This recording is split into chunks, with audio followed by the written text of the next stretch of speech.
mai stins. N-a trecut prea mult timp de când lumina s-a stins, iar îl plâng. Nu știu ce să mai simt, nu. Și poate într-o zi, și poate într-o zi ai fi iar aici. Am râde într-un tot ce-a fost între noi la început.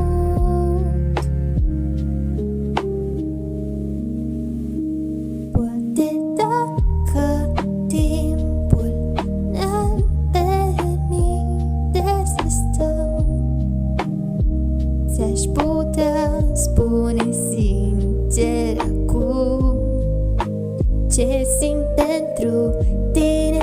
N-aș mai putea să te mint acum. Și poate că într-o zi iar am fi doar doi copii, să trăim într-un vis.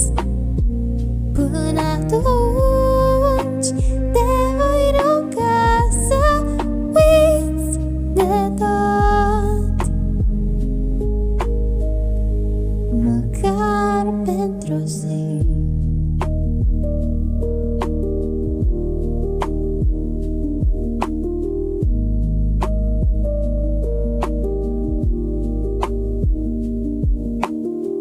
Tot ce a fost, tot ce am zis, tot ce am făcut, ce am promis,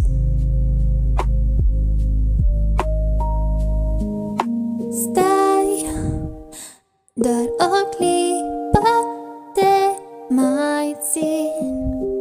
Cum să pleci fără să mă iei încă o dată în brațe, să te simt, măcar încă o zi.